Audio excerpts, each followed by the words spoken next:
Change the music. Good a little deal. bit. Oh, Jeff, it's great to see you again. You too, buddy. How's your week been? It's been great.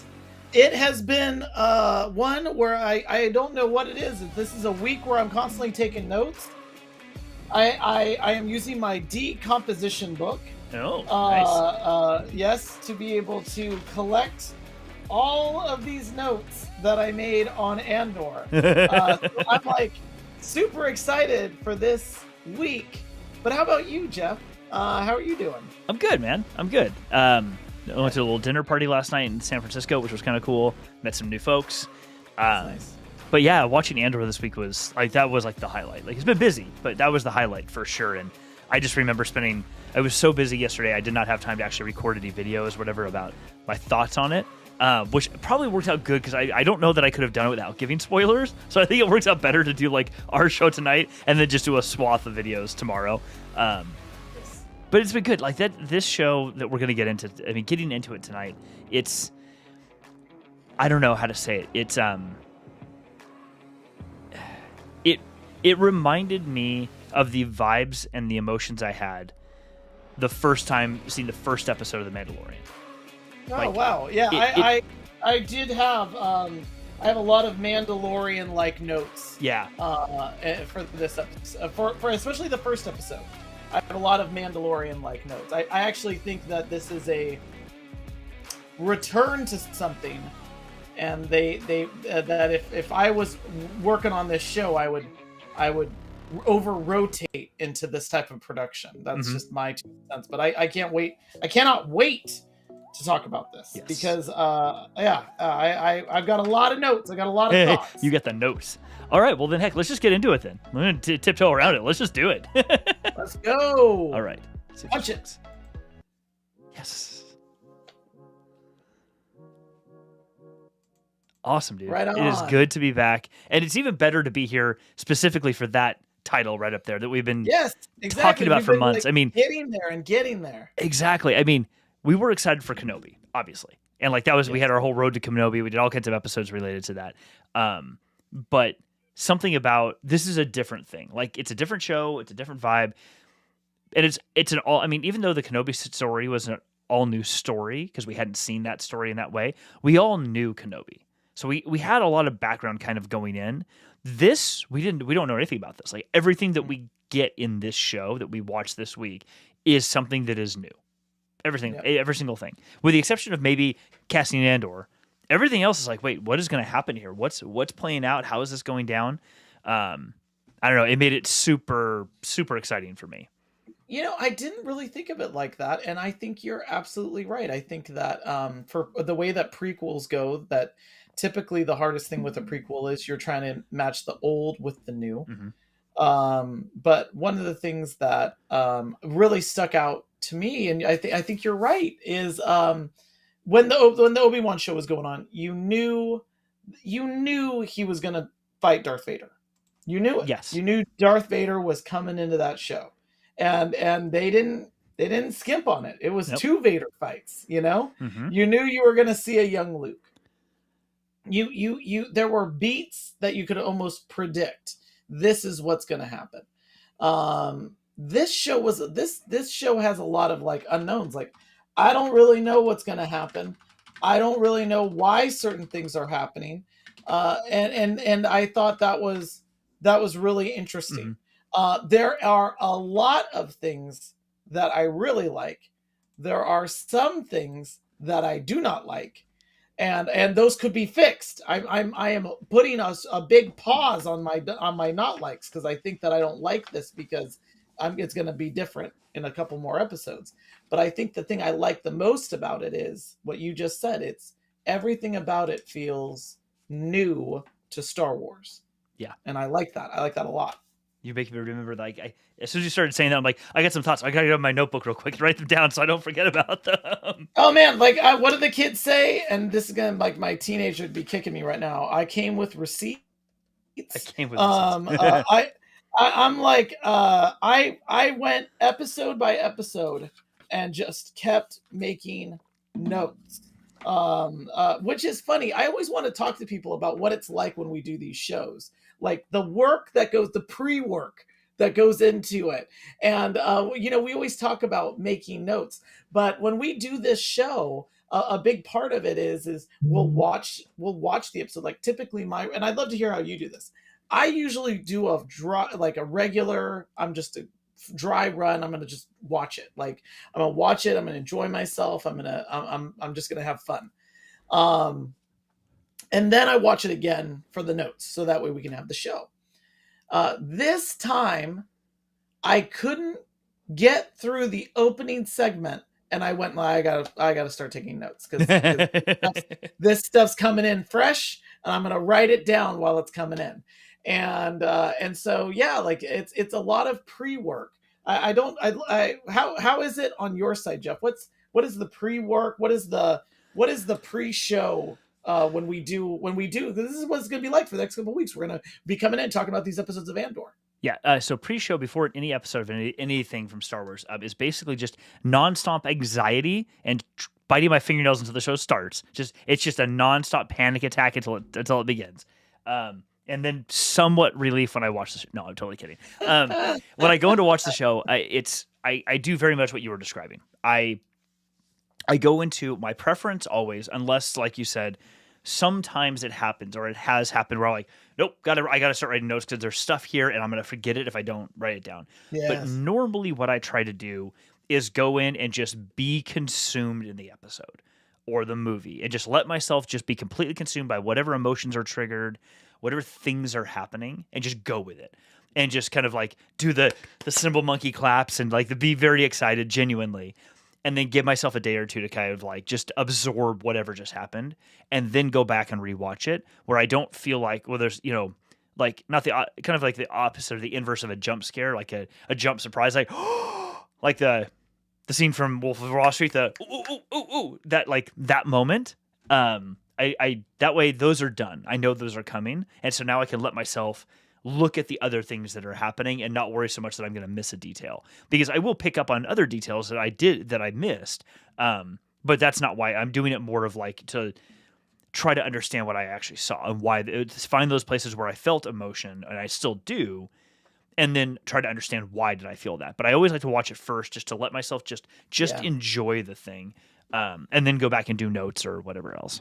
Yeah, I was so excited, and that's typically my end game. Like I'll do exactly that. Like my MO is I just watch it, and then I kind of give it a day, and then I go back, and then it becomes more of a, and I'm kind of glad we're talking about this, because this is kind of a thing about putting on shows like this, is that sometimes Jeff and I get questions about like how do you guys do this, and when you're doing like review shows like this, it really becomes a very like studious. There's a part of it where when we're watching the show, we're spending a lot of time taking notes, like, really getting some themes down, like getting things down, and then we don't compare notes until the show. That's a big part of it. It's like coming in fresh, so that way we can share this. What I think is really funny is this time I could not get that far. I couldn't. I don't think I made it to the first scene. And I went, no, I'm going to forget a lot of stuff that I'm thinking about as we're going. Mm-hmm. And most specifically, that almost out of the gate, and we can jump into this in just a second, but I'll just this is a non-spoilery thing.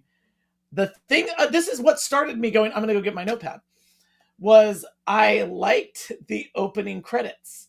And I was like, I liked the way that the credits opened, where it's the small crescent of like a planet or a moon or whatever, and it's this small crescent, and then the Andor title sequence comes up like this. Yeah. And I remember when I went and saw Rogue One, and I remember thinking, I wonder if they'll do an opening crawl, and they didn't. But what they did have is they had the shadows of rings that looked like an opening crawl that was happening from far away. Yes. And I thought that was the cool thing. And this was the reverse of Star Wars, because when Star Wars opens, it goes Star Wars, and it's just boom, and then you get an opening crawl. And this, I liked how it was something coming out of the shadows. And I thought that was also very Yes. I mean, it's very on brand for this show. And so I think that was the moment where I was like, you know what? I'm not going to make it. I need to start taking notes on this show right out of the gate. That's how much I was enjoying how it was made. Mm-hmm. By the way, so we can just get right into it. And hold on, do I have it ready? Tell me I have it ready. There will be spoilers. Yeah, I'm not gonna lie. We are not. We're taking no prisoners No in our prisoners. Sorry, review everybody. of Just you are warned. You have been Yeah. warned. If you haven't watched the show yet and you are okay with being spoiled, great. If not, I don't want to tell people ever to like not be on our show, but you probably need to go do something else right now because this is going to be spoiler central. Yeah. By the way, this is not a family. Like our show could be a family show, but Andor not a family show. Not a So not a you're family like, show. oh, I gotta bolt and go and watch this show. This is not a family show. This is not a show that some of these shows like Mandalorian, the original Mandalorian, the first season, I could watch that with my kids and it's great. Easily. I watch Lower Decks and Star Trek Strange New Worlds with my kids. I would not watch a lot of Discovery episodes with my kids. But this show is not a family show. I'll just say that from the outset. So if you want to go watch it right now, that just keep in mind that that's the audience here. Yep. This is a really intense show, and Jeff, I would like to hear your vibe on it, just out of the gate, like your feelings, like emotions. To me, it's a very intense, high stress show, and I can't wait to tell you about how I was very wrong about something that I think I'm gonna soon be right on. Oh, interesting. Okay, I want to hear that. Before we get into anything, you had mentioned the opening credit. The instant that happened, specifically the music that was playing when I was watching this with the group that I was watching it with the other day, I threw this out immediately, and everyone was like, "Oh my god, yes, that's what I was thinking." 2001: A Space Odyssey, instantly. Like I was like, "Oh, this is." Yeah. I mean, for a moment I actually thought they were using the music from 2001, and then until I finally heard it, I'm like, "Oh no, that's not actually it." But it was. There were so many elements, and I'm with you.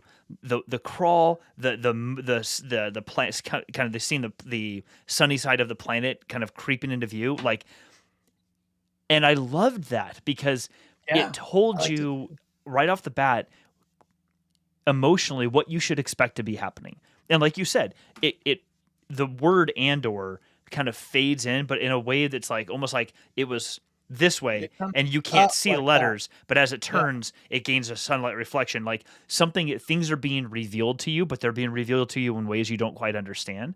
That's what the tone it sort of set for me the moment that happened. But I love that what we walk into with this show. I'm trying to even remember the opening scene, but we walk into a show where it sort of reminded me in some ways of this really. People may love this movie, but I think it was just terrible. Or Run Lola Run. It's this woman who runs through Germany that has this shenanigans sort of adventure. It's not a thriller, but it's a suspense sort of. There were elements of that because Cassian is on the move basically the entire first 3 episodes. Yeah. He almost never stops moving, and it's almost him. You almost see his back and his side profile as he's looking over his shoulder more than you see him do almost anything else. And that may be a perception on my part, but that's what it felt like. Like we're following him along. We dropped right into a story that was actively happening. Like a droid cam just dropped in right behind him and started following him while something was already going on. And so a lot of elements of the show, all 3 of the first episodes, and we'll get to some of the details here in a minute, some of the things that took me out of it a little bit, but I liked that because you immediately go, wait, what? Sorry, whoa, what's happening? What? Oh, I've just got to get with it. Like I've got to get with whatever's going on here. I've just got to go with it, and I like that because it breaks this paradigm of we need to set something up. We've got to give you some words in the beginning. In the 18th century, no, you're just going to go and you're going to get into the story. Just go with it. I really appreciate that. Yeah, I liked that. I wrote down the words, "There's no rest for the wicked," and even when he's at rest, he's moving, he's jittering. And what's really funny is that my favorite character, even though I'm a big fan of Cassian Andor, my favorite character on this show is who I call Fussy. It's the bad boy Boimler. If you've watched Star Trek Lower Decks, there is a character that is a lovable goof, and his name is Boimler. And he's all prissy, and he's very fussy, and he's all buttoned up. And there is the exact same person on this show, and he is Cassian Andor's opposite number. And I loved this character. I loved it because there isn't I love when you have protagonists and antagonists that are set up this way, and in a way that one character, a great antagonist, should be able to use all of a protagonist's strengths against them. Mm-hmm. And I loved this. I absolutely loved how this was set up. But yeah, the first thing I saw when he was moving around and running, and as you said, like the camera's following him, there's all these really tight shots. All I thought is there's no rest for the wicked. Like you're just running. But I don't want to get in too far. So I'd love to kind of hear your run at this as the show opens. You also get this like really gritty scene where he's going through what I was like, oh, this is like a red light district, and yes, that is exactly what it is. And then it's later said to be a brothel by another character. So yeah, keep going. I love that. I'm gonna say I love this. I'm gonna say that phrase a lot. The show, I loved that. I really enjoyed that. Not the brothel part, like not specifically because he goes into a brothel. I don't want to get the wrong impression. Yeah. No, but that's what makes a show. Yes. What Matt? So I'm gonna come back to Matt's first comment. And Matt, dude, it's awesome to have you here, buddy. But this comment right here, 100%, bad math, but like 1,000%. I don't think you can see my notes here, but I have my third note is this feels like Blade Runner. Yes. Old and new. I went back and re-listened to old and new. I went back and re-listened to the Blade Runner song, and I was like, yes, it was like Blade Runner, Altered Carbon, like 100% that sort of feel. 100%, Matt, 100%. Well, it's noir. It is the dystopian noir. The rain, the amount of rain. I was like, oh, this is Blade Runner. And even when Cassian takes off on that ship, all I thought was, I wonder if Edward James Olmos is piloting that ship, making tiny origami unicorns. Yep. Because like that whole thing, the rain, the look, his jacket, the duster. I was like, oh, this is Rick Decker. Yeah. This whole setup. It's exactly what it felt like. It definitely. And I actually really liked that when he came out of the brothel. I'll get back to the brothel part in a second. But when he came out of it and he put his hood on, he walked in the rain and there's the rain and he puts his hood on. And it's a simple thing, but I like it because it didn't do what a lot of, like even Blade Runner does, where Decker's walking around and doesn't have anything on. His head's all wet because he's getting rained on. I liked that because there is it's almost like you're seeing that character trying to be something, trying to be a big kid almost, but not really there yet. Like, and so like, I'm not going to let myself just get rained on because, I got a hard, stern look, but I still don't want to get wet. And I really do, Matt. I really do. But I like that because it does reinforce that while he's in this scene, he's not a kid in the sense of where his character is at with what will become the Rebel Alliance and all those things. He is still very immature. He's doing what he's doing, but it has consequences, and he doesn't totally know how to deal with those consequences, as we learn throughout the first episode and the second and third. He figures it out, so to speak. Shouldn't say like everything's rainbows when it's over, but he does get through it. But it's clear that he's also trying to figure out, because he doesn't quite have the experience to know how to deal with that. And for me, that hood up in the rain is kind of a metaphor for I'm prepared, but I'm not actually that prepared just yet. I still got to kind of put the big kid pants on a little bit before something happens. So Matt, the reason why I want to touch on the brothel is specifically because officially now, like sex has been introduced into Star Wars. Oh, that's true. That's true. I know that made headlines. Yes. That was and I will say this is a part of this show not being Right. for kids, because there's also some very adult relationship themes that Yes. come up further in episode 2, I think it is. Yeah. And so yeah, I completely agree with the kind of grittiness, some of the realism that's like in there. But yeah, I was getting these Blade Runner vibes. If anybody saw the reboot of Tron, like Yeah. Hmm. the Tron, do you remember when he's going up to the he's and apparently it rains inside of computer programs as well, because I remember it was raining when they're walking through, and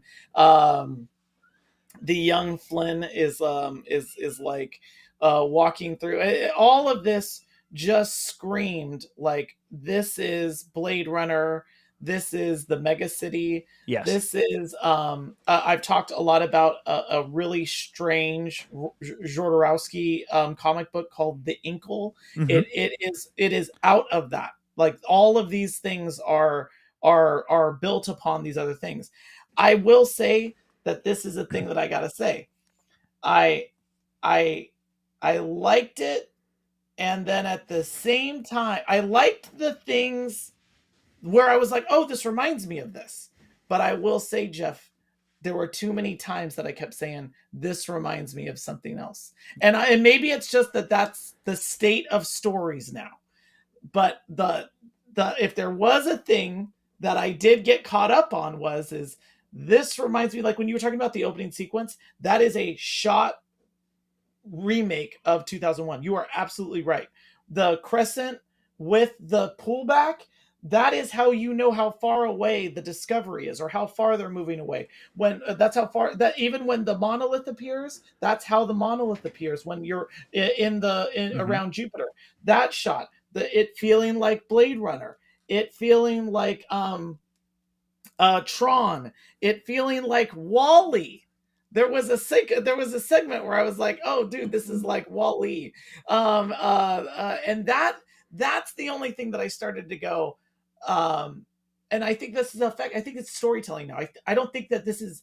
I think it's almost accidental Hmm. that people put things into movies because it helps to connect to an emotion from another thing. Um, Hmm. Yeah. No, I can see but that. this is by the it's I know I've talked about this before. It's the Star Trek episode, Next Generation episode Darmok, where they're able to talk in metaphor. We all talk in memes and in common frames of reference. The fact that three of us here saw Blade Runner and immediately connected to what that means emotionally into a story. That's like the currency in how we tell stories now, is reference. I will just say that I got to a point where I was like, this. I might be at peak amount of reference in this Yeah. show.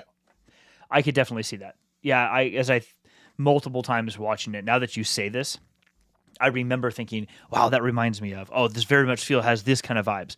Not in a negative way, but you do bring up a good point that it, having those sorts of references in our heads almost has the tendency to kind of take you out of it for a moment. And rather than Yes. allowing you to experience it in the moment, what you're experiencing is a revisiting of a moment from some other time.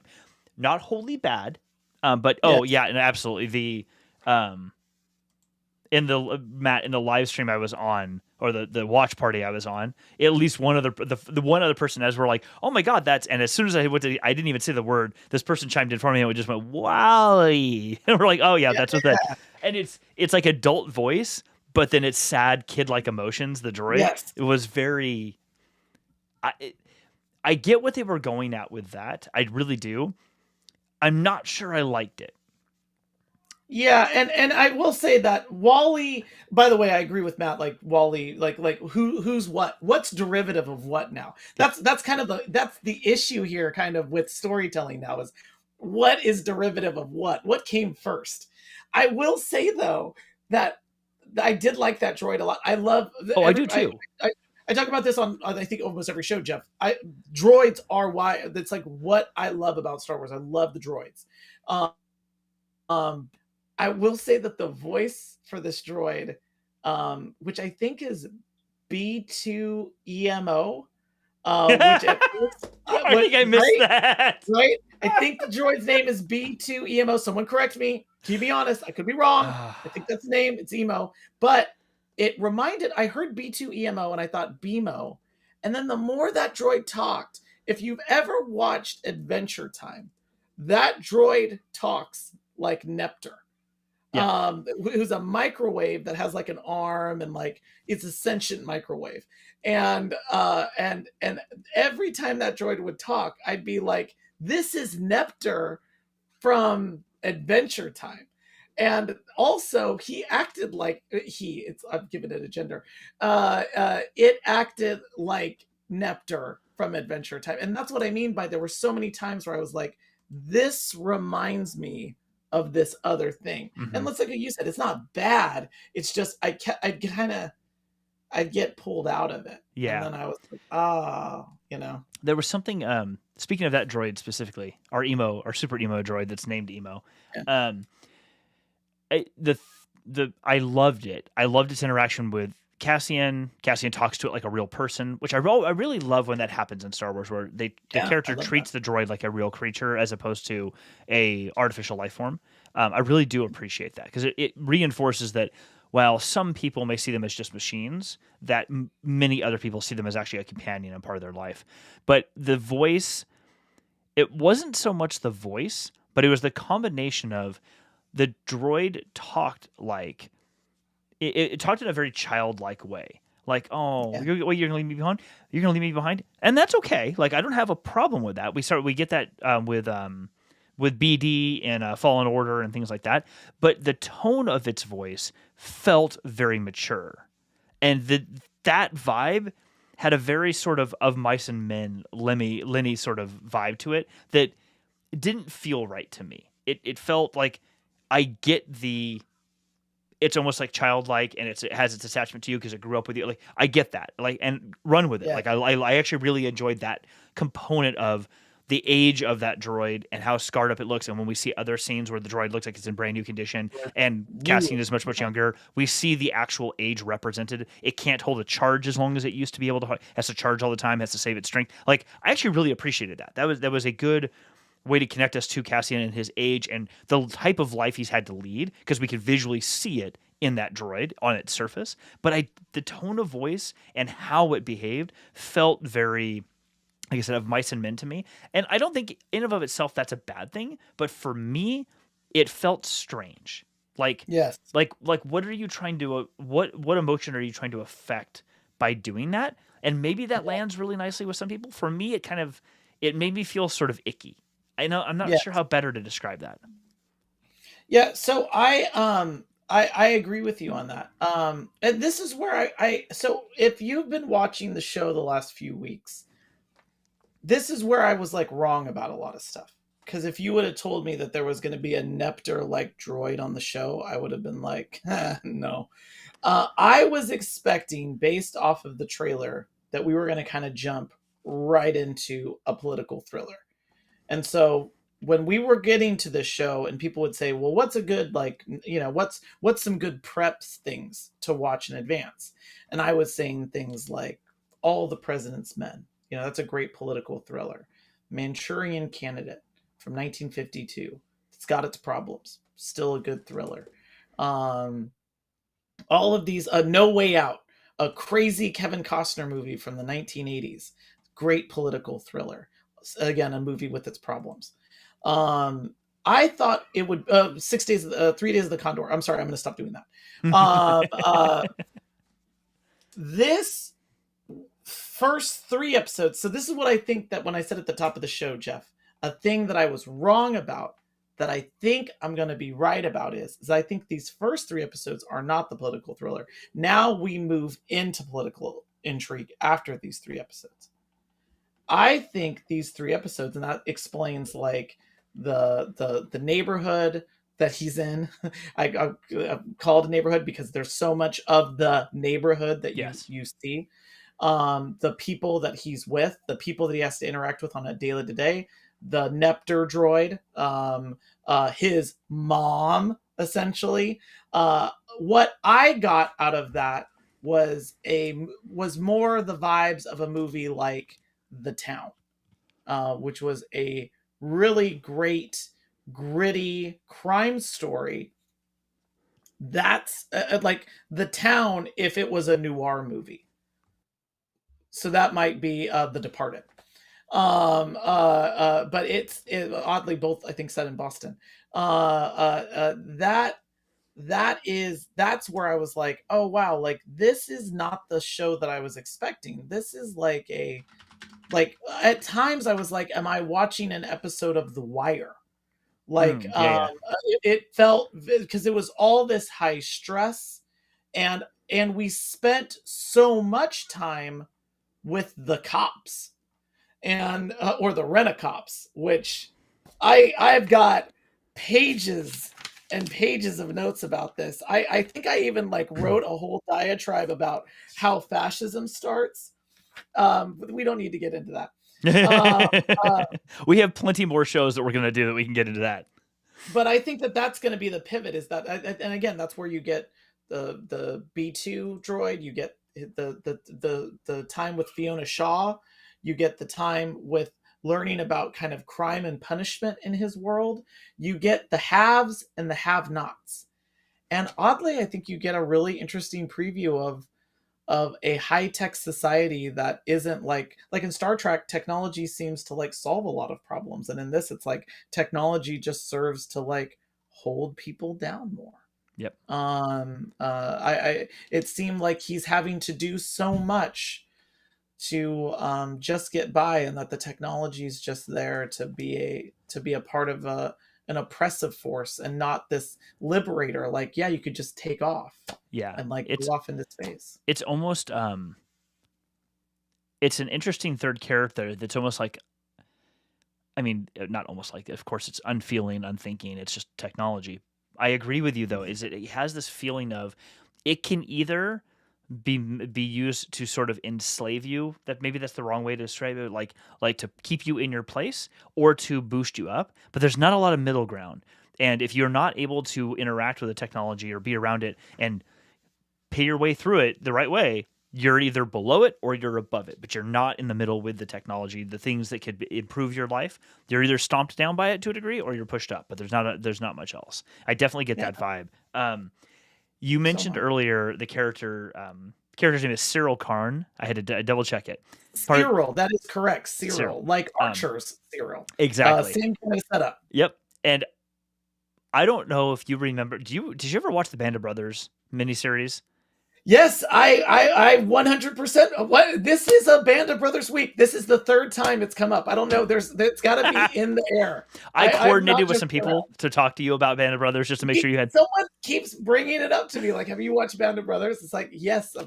I love that. Just making sure. Like, for a long time, by the way, for a side tangent, for a long time, before I had like streaming Netflix, whatever else I had, or before streaming Netflix was really a thing, I had the DVDs. I think I still have them someplace. I had the DVDs, and at least once a year I'd sit down and watch the entire series because it was just, I love that series. Anyway, I bring it up because Cyril, to me, is Herbert Sobel in Band of Brothers. Yeah.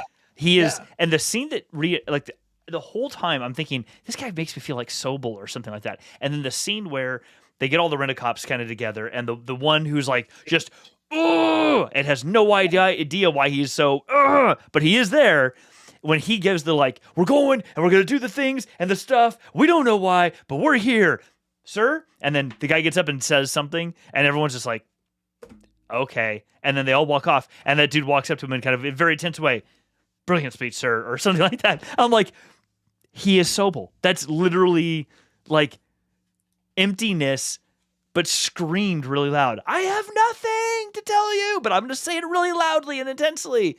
And I just like, wow. I won't call that part derivative. It's definitely, it made me connect to something else. But I really liked that because it, at least for me, I mean, for anybody watching it for the first time or who didn't have that reference of Band of Brothers in this case, I'm sure many other references too, but if they didn't have that, I'm sure the character, like people I was on this stream with, were commenting, I don't think had seen this, they're pretty young. And so I think they were like, oh my God, this guy is just so uptight, and oh, he is clearly going to screw up. Like they picked apart all the things that we ended up seeing. But for me, all I could think of was like, that's a really good character reference because it's a character that gets people to do things. He clearly got them to do things like Sobel did in Band of Brothers. Nobody actually wanted to follow him, but I think one of the other characters in Band of Brothers said it best when he said, that man's a genius. And someone's like, what are you talking about? He goes, no. He goes, do you think there's a person in this company who wouldn't wake up at 4 a.m. just to piss in that man's cornflakes? Like, and it made me think, like, Cyril, every single person who's doing something at his request, like, none of them like him. But you can tell that. But he is clearly egging them on to do a thing they probably really wanted to do anyway, but they probably wouldn't have done until this guy comes around and says, this is what we're going to do. And it's like, okay, great. You're on the line. I'll go do the thing. But I thought he really annoyed the crap out of me. And I think that's exactly what was intended. And so he did a great job. Yeah, I could totally agree. He's, again, I called him Fussy Boimler. Which is already Boimler's already fussy. He was young. I wrote down young Kyle MacLachlan, and I thought about this because there's all these speeches. You know, he gives a speech which is just hilarious, and they are great opposite numbers for each other. Yeah. And I know that Matt had to depart. I just saw that in the chat. I hope he has a good night, and thanks for being on the show with us tonight.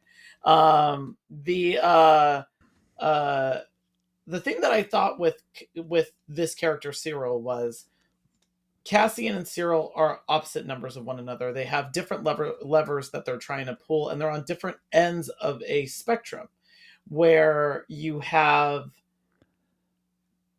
Cyril, and this is where you get kind of the dichotomy too of the Empire and the Rebellion, where you have order on one end, which is Cyril. Cyril is after order. It's the whole, there was a murder, we should be investigating this. And his boss, by the way, so many Game of Thrones actors, so many actors from The Crown that were appearing in these episodes. You get order on one side and you get justice on the other. And justice is very different than order. Order is something that you impose, and justice is at times something that you feel. And I actually thought a lot about these two characters a lot, and that's where I'm not joking around. Like, I ended up writing a lot of notes just about what these two characters, the story these two characters are trying to tell. I liked the actors. I mean, I already was a big Diego Luna fan, but this actor who's playing Cyril, I was just 100% behind. But before I get into any more of that, I don't even think we've gotten out of beyond like maybe the first 5 minutes of episode 1. We haven't. I don't think we've talked a lot about how things that we liked and other things. I did write, I love Mean Boimler. I was like, let's keep bringing that in. This is a great character. I love a good bad guy. And he's a great bad guy because he's in a way kind of bad at it, if that makes sense. He's like the rent-a-cop, all hopped up on like authority. His character does something that I really appreciate, it, like you said, in a good antagonist, which is specifically the antagonist who really thinks they are doing the right thing.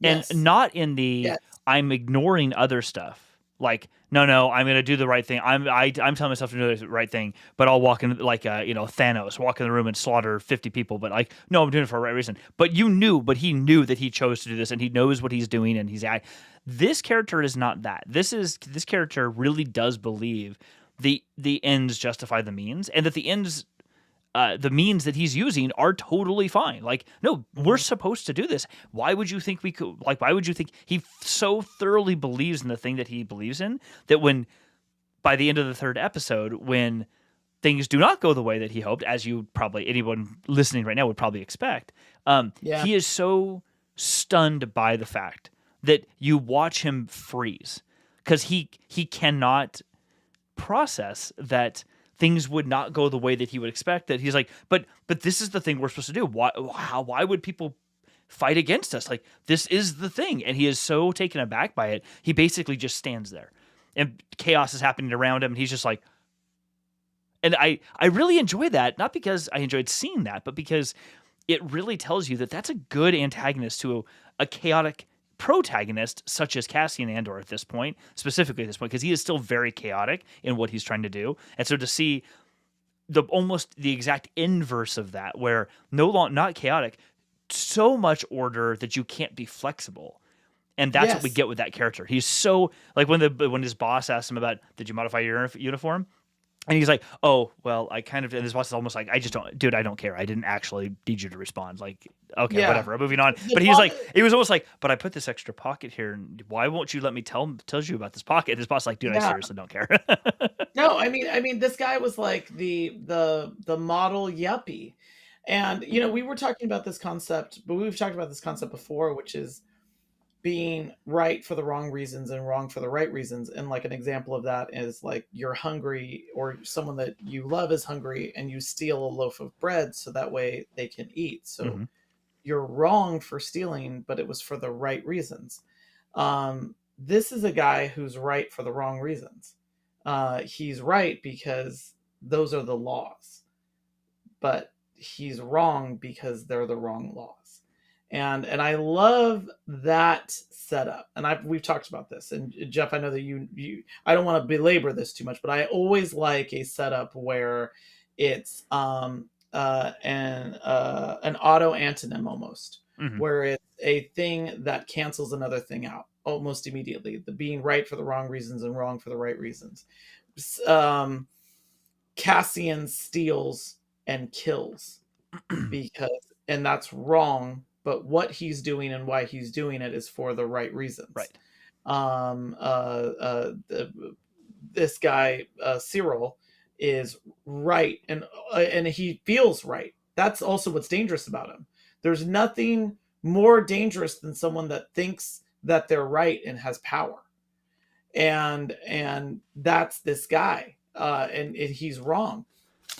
And I think that I got kind of wrapped up in that because I thought about how that's like the little rocks that start an avalanche towards that type of oppression. Is Mhm. that if you have people, because and you saw it in his speech, because he lacked the confidence he lacked the confidence to be able to really give that rousing speech to the other Oh my Rent-A-Cops. gosh, yes. And so what you saw in him, because also you saw when the other guy kind of lowers his head and kind of touches his nose, so now you're aware that he's very aware of his audience. And you and I are of both public speakers, and honestly, when we're on stage, you'll discharge thing I've learned is I discharge my anxiety into the audience, but I don't bring my baggage, so to speak. So I'm not trying to have like my insecurities on stage. I don't project those onto an audience member. He was doing that. And so then I just started thinking about how here's a person that wants order and wants control because they don't have control. They want power and they want confidence because they're insecure, they're without power. And that it's this really easy step that gets people like this who do have a little bit of power to then create a system that allows them to create like force the world into their shape, so to speak. It And it reminds almost, me. yeah, it's crazy. I'm sorry. Yeah. I just No, you're think about okay. What you're, and we'll get to Joanna's comment in here in a second, because I think that's really yeah. interesting. What you're saying reminds me of in Marvel's What If series. In nearly the culmination of the What If series, when we see Vision, when we see sort of like, what was he? Ultron Vision in the suit, got one Infinity Stone, has basically killed everybody because hey, now there's no wars, and he kind of stops and takes a deep breath, but then starts to kind of look around for a moment, like, shoot, so what do I do next? It reminds me of that because, it reminds me of that as in this character thinks that that's what they want and will go for it and get it. When they Yeah. get it, though, they will realize very quickly that's not actually what you wanted. Oh, shoot, I'm not sure if I know what I want. But you've already done all of the things you thought you needed to do to get to this point. And thankfully, this character didn't get that satisfaction, at least in this arc. I do hope we see this character again later on, because I'm sure there will be a time jump and other things will happen. And I'm really hoping we see this character later, maybe not playing a big role, but sort of as a still there and still struggling to find the order that it wants, with Andor and others have kind of almost seemingly moved on. I'm excited to have that sort of thing come back around, and for that person to be kind of challenged by the things they think they really want. I'm not saying that I want that person to go, you know what, I'm going to join the Rebel Alliance. Maybe, but I would rather it be sort of a, I'm just going to go leave and do something else now, because I finally realized the thing I thought I really wanted is not what I want, and I'm not sure what that is yet, and I've got to go figure that out. That would be kind of interesting. This dichotomy, which is rules versus chaos, because, by the way, like, to answer Joanna's question, I see Cassian's life as one that's just ruled by chaos. His life is chaotic. And so decisions are missing like a lot of deep thought behind them. Yes. They're just like hand to mouth, like moves of desperation, if that makes sense. Yes. And just chaos. And by the way, there's another really great protagonist antagonist relationship that's built off of that same split, and it's the Batman and Joker. Where you have one character that's driven by rules and another character that's just doesn't live by any. Mm-hmm. In the Joker's case, it's because he's a psychopath, and you might say that we'll have to learn more about Cassian Andor, but I think that his are more of moves of desperation, moves of his chaos is because he can't stand still. He has to just keep running to try to find a way through this all. And that Cyril is this, it's like Bizarro Batman. Batman's got all these rules. Well, he's got one really big rule, but he's just trying to apply order at all costs. And you could say that, that's why there's a number of Batman stories, by the way, that are written where Batman is also could be seen as somewhat of like a fascist mentality. I'm not going to lie. Like, you read The Dark Knight, Returns. Like, that's a real dark book. And it's one totalitarian view against another totalitarian view. Mm-hmm. But yeah, I like characters that have the antagonist protagonist when it's set up to be an opposite number, and that's what we have here with these two characters. I totally agree. That scene. So Joanna brings up this comment about what do we make of the Cassian accidentally killing the one guy, but just murdering the other. It really played out everything that you just said, Ryan. In that, when they're calling him from the distance and he stops, it took me a minute to realize they're actually yelling at him. I'm like, why aren't you just walking away? But he waits. They come up and they accost him.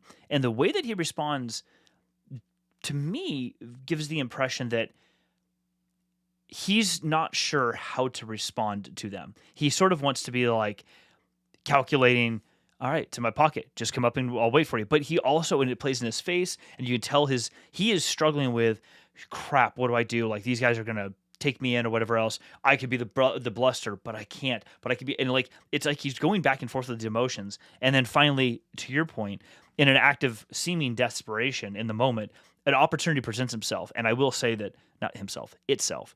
I will say that Cassian Andor, even at this point, is nothing else if he's not an opportunist. And the moment an opportunity comes up, he takes it. But it's also, like you said, out of desperation, which means he misses a lot of subtext and context when he's taking those opportunities that may turn out to be something really poor for him, such as the scene that Joanna was describing. So he takes the opportunity to headbutt the guy and turn around and steal a gun. Okay, but there are consequences sometimes to that. And in this case, one of them was you just killed somebody. And now you're stuck in a situation where the other person responds in a way that he didn't expect, which was on his knees sort of begging for mercy. The guy was being a jerk before, but as soon as it happens, that person's personality completely changed. And then Cassian's now again faced with, what do I do? If the person was being a jerk to him or trying to accost him again, shooting him would be like, whatever. But that's not what happens. And so to your point, Joanna, it is straight up murder. Like, you just shot the dude right in the face. Or not heroic. Like, it's not heroic. I don't know. It's not even, oh God, something bad's about to happen to me. The table turns in an instant. And now that person's in a submissive position and you have all the control and you still chose to do the thing. I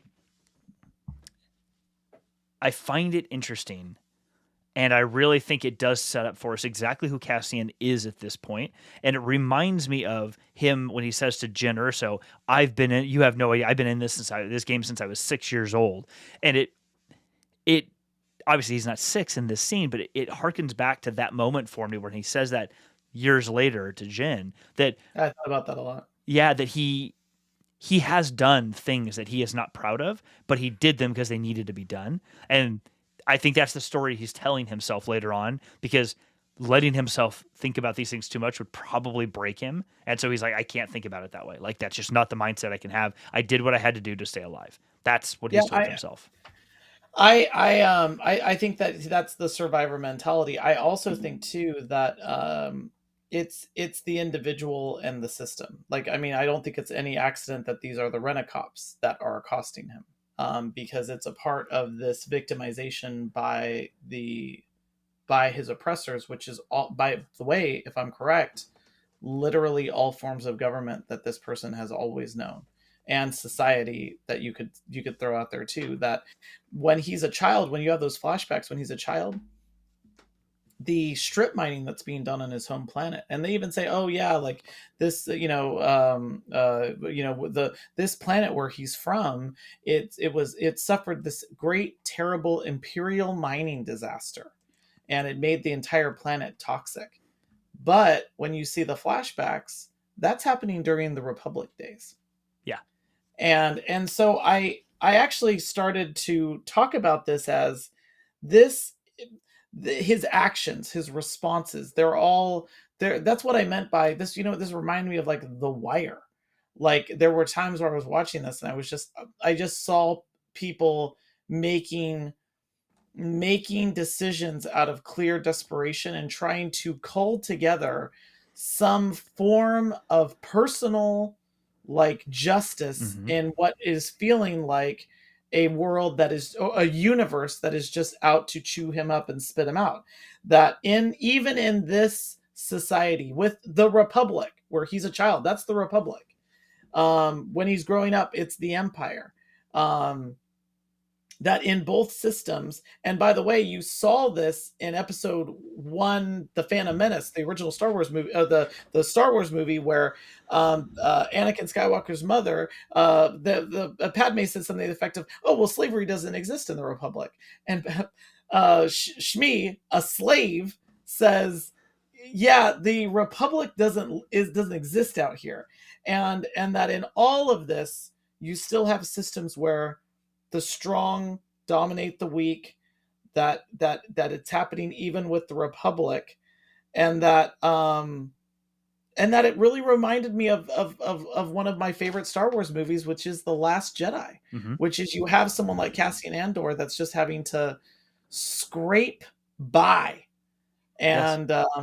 And yeah, I don't think that scene was set up. I think that all of that was built to be. This is a hyper political show. That's what I meant by I wasn't expecting this type of politics, which is someone that is just like, yeah, I'm just crushed by my life, by the system, and by the galaxy. I don't see anything heroic in that. I just see a victim. You bringing up the strip mining of his home planet, and that it's done under the Republic days, is what was I found most interesting about that was, one, exactly what you just said. Also, I should say, is the fact that it is, you said it's a political show. Politics are nuance, and in politics, it's the getting people to not look at the nuance, to just hear your message. That typically is right. Sometimes for good, sometimes not for good. And in that situation, that's what I also picked up, that there's always a lot more going on than anybody sees or knows. How you interpret it is going to be different. There's no one single interpretation for anything, but that was so fascinating to see. Not only that it was the Republic or somebody within the Republic, maybe not, the actual Republic themselves, but somebody during those years was strip mining that planet and caused a disaster. Probably not. They just strip mined it and they didn't want anyone to go back to see what they had done. But what was interesting is when the two like pirates or whatever they are find Cassian and she subdues him, they're talking to each other, and she makes a comment to the effect that if we leave them here, the Republic's just going to come and kill them all anyway. So let's get them out of here. And I heard that. I'm like, oh, I'm sorry. Wait, what? Like, what? Why would they better come back to that? Like, why would someone from the Republic, an official, that's what she was implying, come and kill these kids who are living on this planet? What the heck happened on this planet that they don't want anyone to know about? To the point that they would just kill a bunch of, it's just known that like they'll probably kill everyone here just because they don't want someone to know. Yeah, that part really got me. Like, there is so much more that was going on, and we learn with all these new shows, we learn even more about the corruption and things that were happening even during the Republic years and the waning parts of the Republic years, having nothing to do with the Jedi. Just like that, this Republic wasn't just all good or somehow just magically better than the Empire. It gets back to your order versus justice comment. You know, the Empire went to an extreme extent to have order, and not necessarily mete out justice, but have order. It gets that to a degree. The Republic unintentionally almost was the opposite. Like, almost like, let the states decide. Yeah, but if you have nothing overarching it, then that can descend into chaos very quickly. There has to be a rhythm between the two things. And this is starting to show that rhythm that everyone kind of just assumed, because that must have been better than the Republic, or worse, the Empire must be worse than the Republic. It's from a certain point of view. Like, no, that's what I mean. Like, I'm not gonna lie. This show got me to like the sequel trilogy a lot more. These 3 episodes have got me to like the sequel trilogy a lot. And the reason why was, here I'm watching Cassian Andor, whose life was terrible under the Republic, whose life is terrible under the Empire. And I was thinking about how the rebellion, or the alliance, is to restore the people that were in power back to power. People like Mon Mothma, people like Princess Leia. By the way, like, I know what I'm saying here is like kind of sacrilegious. And there's a line in The Last Jedi that has always stuck with me, which is when Kylo Ren says to Rey, we need to let the past die. We have to kill it so that way we can move on. And I kept thinking about how the end of Return of the Jedi is the reinstallment of the people that were in power. But like, we're going to bring back the Jedi, we're going to bring back the New Republic, and we're going to put the same people that were running the Old Republic into running the New Republic. And guess what, everybody? It's great. But what about all these people that were like, the Empire seems to be a system that a lot of people bought into. And I think that's because of the thing, which is, yeah, we want order. And I was thinking about how the sequel trilogy, with all of its problems, ends with the people that are the rising power are these people that were in the muck.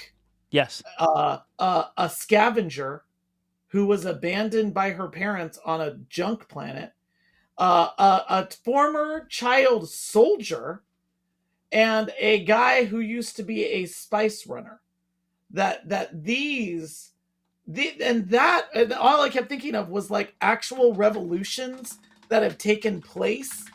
Those are the people that usually succeed to power in the end of them. They are those are the ones that are in a more in a power, because they for them it was the revolution at all costs. And that's when I started thinking about Cassian Andor saying in Rogue One, you don't know what I've done. You don't know what I've done to do this. Mm-hmm. And so, yeah, I got wrapped up in this show because of that. And I'm someone, I've studied a lot on revolutions. I'm a big, I've read a tremendous amount about the Russian Revolution, about the Cuban Revolution, about the revolutionaries, socialist and communist revolutionaries that have took place in Africa. Um, this was very interesting to me because of that.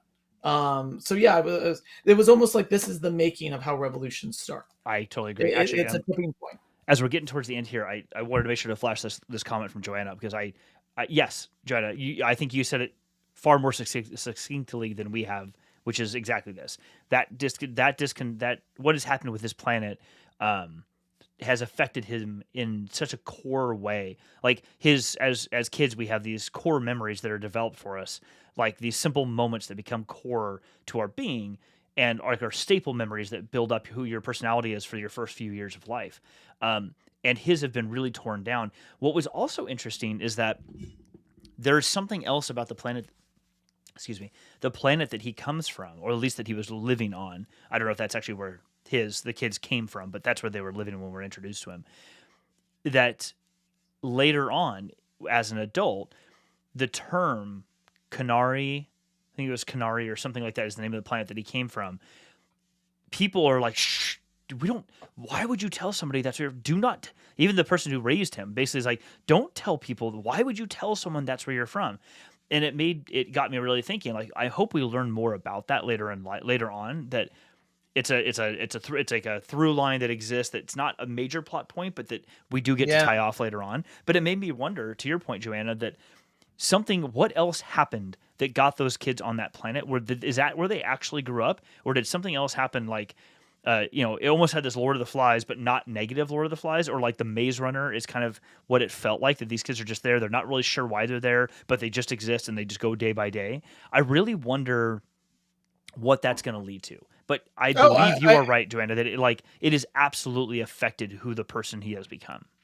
Yeah, no, I really think about this more like, this is like, because in my mind I was like, oh, the strip mining killed their parents.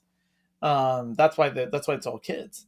Is that they're the native inhabitants of this planet, and that's why they have a culture. That's why they have a language. By the way, I love that there weren't subtitles for their language. Agreed.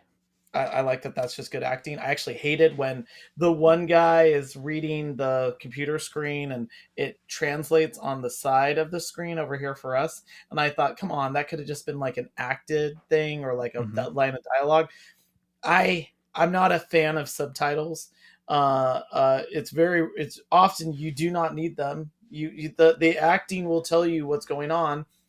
There are times, I will say, where I turn closed captioning on, but the reason I do it is different than what the emotion or the thing you're responding to, which is I understand when it's like I want to catch the dialogue. Yeah, like wait, what did that person just say? I think that was important. I didn't hear the word that, but sometimes I can't hear it super well. But no, I'm with you. I don't want to see the diminishment of another culture in the show where just seeing that there is a culture and that it existed and it was disrupted is the plot point. That is what you need to know. Knowing the words that they were saying or understanding the words they were saying, you can, like you said, you can guess what's happening. They're doing their thing. Something flies overhead and crashes. They put together a party and they go out. The older kids go after it. Like whatever they said basically doesn't matter because you know what happened. You saw what happened. There's no knowing the words would be like, now I know the words. But it doesn't add anything to the situation. Yeah, it doesn't matter. It doesn't move the story forward. No, it's let the actors. This is a visual medium. It's let the actors do the acting. I found that to be really strange. I know that we're coming up to time, so I'm going to do a lightning round really quick of things that I liked and didn't like. Shoot, if that's okay. Yep. Okay, I didn't like BBY. The timing that it's so many years before the Battle of Yavin. Oh yeah. I don't need that. That took me right out. That would have been like if I don't know, they started playing ZZ Top music during one of the kids were dancing to it. I would have been like, wait, how's ZZ Top there? Like that's how strange of a thing it was to see had this many years before the Battle of Yavin. It's like, come on, we don't need that, everybody. We're cool. I loved the use of all of these actors that I really liked. Like the guy who's the boss of Cyril. That guy's on Game of Thrones. He's also in The Crown. Love that actor. I hope to see more of him. I liked the 1984 reference where everybody there's all this like color splash that people have. Like so in 19 I'm sorry, not in 1984 in Brave New World, the I'm probably going to get this wrong. Alphas are wearing gray, betas are wearing blue, gammas are wearing green, deltas wear yellow, and epsilons wear black or brown. I can't remember. And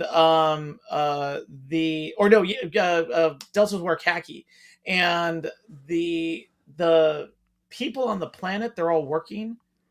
They'll have that type of color set up, and I was like, oh wow, that's like Brave New World. Like I liked that reference. I also love color when you're in a dystopian background when everything else is gray and they just pop. Yeah. I liked the bells. I did not like the flashbacks. I even have again with the flashbacks. I don't understand this need to tell these stories in such non-linear fashion at times. I like it, and it's overused. They did it with Book of Boba Fett. An example of how there's just you can do it in small shots. Mandalorian did it in small shots, Yes. and then they just move forward like it's just a forward-looking show now. I don't like that because I feel like all shows that are not movies now need to have this mystery box. What's the mystery? That's what's going to make me watch all these shows. And that was one of my other big things. Is I was like Rings of Power is like that right now. It's hard to watch Rings of Power because they've put too many things in a mystery box, so that way they'll get you to tune in next week. I don't need that. Love the special effects. Love the special effects. Love the special effects. I kept throwing that in here. I love the mix of the practical effects. I like that there were real sets, by the way. Mm-hmm. Like it wasn't all that digital stuff. I love that everything looked like 70s camping gear. And the only correction that I wish is Fiona Shaw has this amazing speech to the cop where she's saying, "Do you hear that sound? Do you hear that sound? It's a reckoning. It's because it keeps coming back. It keeps coming back." I will bet you dimes to dollars that in the original script, it wasn't reckoning. I bet it was revolution, because a revolution is a thing that keeps coming back. And that's what makes a revolution dangerous. And I thought they probably changed that because they didn't want to make it too revolution, because maybe that would have been too political.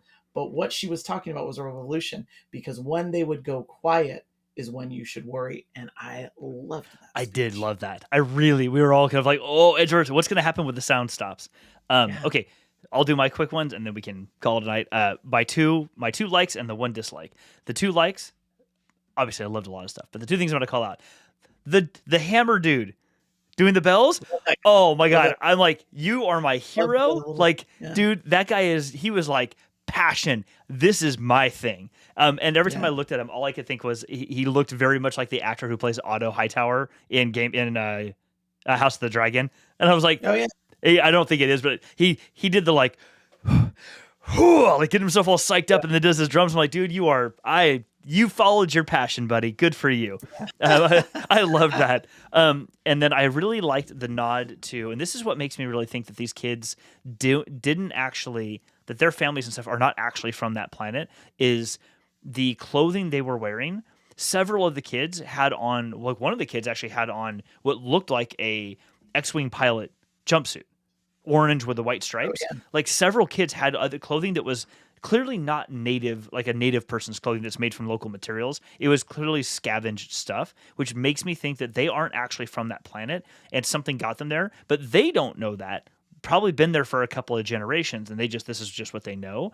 I don't know. I'm very curious, but I do like that because it does tell us that even if we don't find out much more about that there is more to that story than simply native kids who live on a planet that has a very like Stargate-y kind of feel where, the gods come and take the one Egyptian kid and all that. Like it has that it would have that kind of feel. And I don't think I'd really like that much, but I like that there's a different element here that hopefully we'll see something about later on. One piece that I didn't like is there's a scene where Cassian is on a ship in that sort of like shipyard, people buying ships sort of thing, and a guy comes up to him with the two warthog looking dog things, and like Yes. they're like, Cassian, what are you doing? And Cassian's like, don't worry about it, buddy, and he's repairing the ship. Instantly, like Cassian's attitude changes, and so he starts acting almost like the snappy kid who's gonna take a joyride dad's car, and the guy's like, what are you doing here? And I didn't like it because it was so completely different than how we've seen him behave in every other scene in the episode and in all the episodes. And it made me question, like, well, maybe you have this relationship here, and maybe that's who you really are, but it's not how you've been behaving with anybody else. So, and it didn't seem like he was playing it just to get the guy to let him do something. The character seemed genuinely like almost childish. That's probably the wrong way to describe it. Almost childlike in that moment. And I'm like, I get it. There's aspects here that we don't. Did not work for me. It didn't work for me either. Totally agree. I was like, you could have done this a little bit. I mean, maybe there's a reason you did. I'm sure there's a reason you did it, but it just didn't feel right. Yeah. Yeah, no, I felt like that scene had been written when the character was maybe modeled after being more of a user. And I feel like there were hints of that because I kept seeing that part of the characterization there. And I actually think that they might have gone back and made him a little bit more troubled rather than a user, because I think they were trying to walk this tightrope, which is a character, a bad, someone that you could sympathize with. Yes. I think they were trying to make him a sympathetic character. And so because of that, they didn't want him to come off as so much of a user. And that's why there's all these little pocket scenes that he has where he's like, hey, like, take care of this person, take care of that when I'm away. Hey, like, yeah. I need this, and how he isn't a manipulator. He's just desperate. Yeah. And he's just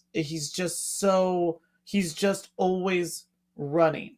And I think that's the characterization they ultimately landed on, which is someone who thinks that they can only survive if they are always in motion. Mm-hmm. And that's why that was so done. I will say this, you brought something up because there was a thing that I really liked, and a thing that stood in that scene in particular.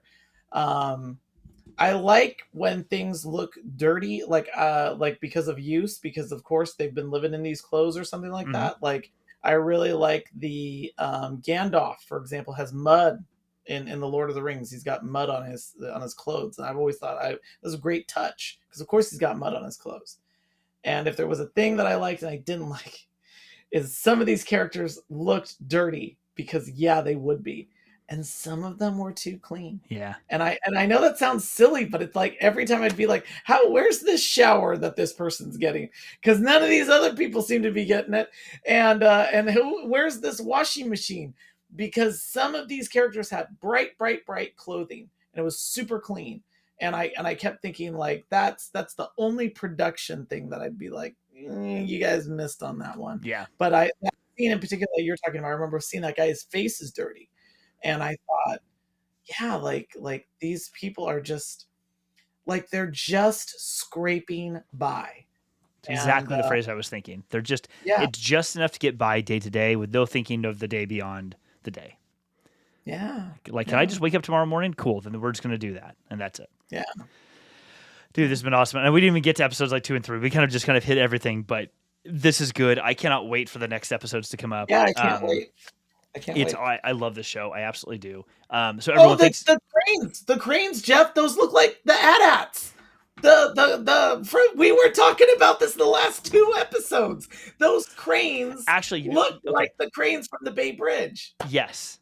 And you know what they also looked like? If you ever watched Westworld, in one of the episodes when they're overhauling part of the park, there's this big like mining device that like chews up the ground. It looked like those things too. I'm like, but no, you're right. No, it's the cranes. You're right. We're just going to go the cranes. I agree with you completely. No, that's not it. I just wanted to bring that up because we had been talking about it so much, and because Jeff's trying to wrap up the show, and I am insisting on going through all of these things. So I'm going to stop now, and we will talk more next week. We will. Yeah, We will have plenty more. We have plenty more to talk about.